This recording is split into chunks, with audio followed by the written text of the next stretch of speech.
What's up, music fans of the internet? I am Kevin. I'm Derek. And together we are last week's album, the only reviews with two different views. And in this episode, we're talking about the new album, Capital, by The Drink, and asking the question, does this indie jam rock make you thirsty for more? But before we get into that, we'll kick things off like we always do, quenching our own thirst with a beer. Cheers, Derek, and everyone at home. Cheers, Kevin, everyone at home. And The Drink, besides having one of my favorite band names ever, are a London-based trio who makes intricate guitar pop. About a year ago, The Drink released Company, which they called their debut, even though it was really a compilation of earlier EPs. So this one, Capital, is their second-ish album, as we're calling it, and they define their genre as odd, dark, folk pop. And with that, let's talk about what this album sounds like. Derek, what do you think? Kevin, on this album, I think The Drink sounds like The Shins, doused in Lucius, and a shot of Portugal the Man. Oh, nice. I can hear a little bit of each of them.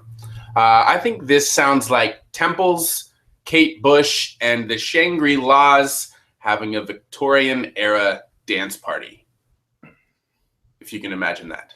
And now on to some key tracks. Derek, what are you going with? I'm going with You Won't Come Back at All, and I Can't Sleep. All right. I'm going with Roller and The Coming Rain. Why don't you kick us off with You Won't Come Back at All, number 2 on the album, Derek? Yeah, this one, You Won't Come Back at All, features an angular guitar riff, tension-building drums, lumbering bass guitar, definitely a more haunting feel, heightened by backing vocal harmonies as compared to the opening track, I guess. To put that into some context, this one really builds steam as the song progresses. Much more intricate synth lines later on, especially around the 2:15 mark, and that instrumental melody transitions to guitars and some even more haunting organ around the 3:30 mark. And really, I kind of thought this was a dark, dancey number, kind of capturing my attention second on the album. Nice. Yeah, that was a good one. Caught my ear as well. But number 4 is one that I'm going with. It's called Roller. It opens with, I think she's singing Ramona Granola, which is just a really great character name. It sounds like something right out of Willy Wonka. And the song has this chill opening with soft vocals, light guitars, and tapping drums, which give way later to this bigger, louder chorus. It's like a doo-wop girl meets punk rock sound. And even later, there's jumpy guitars and jazzy drums that jam out for a bit, and some layered vocals create a really cool soundscape. Ultimately, this one's somewhere between David Byrne meets the Shangri-Las. Just a really great sound. And what about I Can't Sleep, Derek? I Can't Sleep features crisp electric guitar, rich layered vocals. Later on, kind of as approaches the chorus, these tribal drums sort of erupt, along with rising guitars, galloping bass guitar, anthemic group vocals.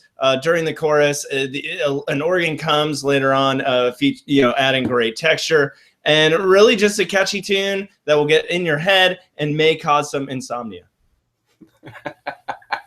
Nice. Number 7, The Coming Rain, has this really great catchy blues rock guitar hook a la Robert Plant, bumping drums, airy vocals. Later, the guitars get a little more wiry, the vocals get a little more haunting, but the track remains upbeat and vibrant.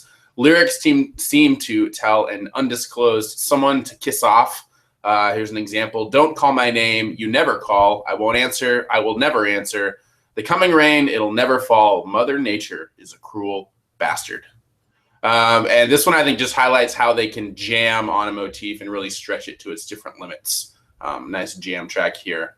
And now, best lyrics. Derek, what do you think? I'm pulling one from Like a River. They say, in every dream, he's wearing that coat. I can't take it off with my mind. I really liked it because it was just a very vivid, but at the same time, playing with that old, saying of, I guess if you're speaking from an audience, maybe as we are here now, you and I, Kevin, envisioning the audience without their clothing, but in this case, it's a coat that cannot be removed mentally. So I kind of dug it. That's all I have on that. Nice. I'm going with a line from The Coming Rain, a different one than I mentioned earlier, though. This one goes, never seen the light so dark, never felt the fire so cold. I just love the opposites they use there to make that point. It's a really succinct, poetic stanza that even gets ironic when you hear the sort of chipper tone that it's sung with in the song. And now, overall rating and answering the big question, does this indie jam rock make you thirsty for more? Derek, what do you think? Kevin, to answer the question, absolutely. I really dug this album.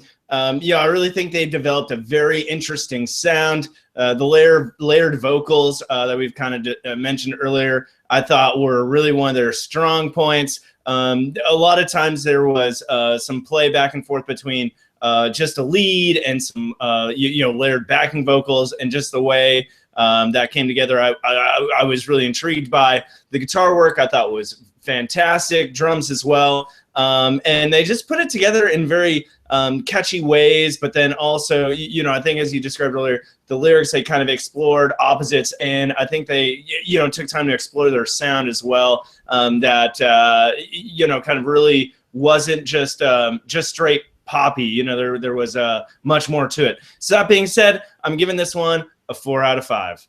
Nice. We will mostly agree on this one, I think. To answer the question, does it make me thirsty for more? Yes. I think this album also satiates my thirst for now, but it also gets me excited to hear what they're going to do next. They've got a really interesting sound and mix of sounds, and I think they deliver them with precision. Overall ratings on the pro side, I think they span a great range of sounds and vibes and tempos.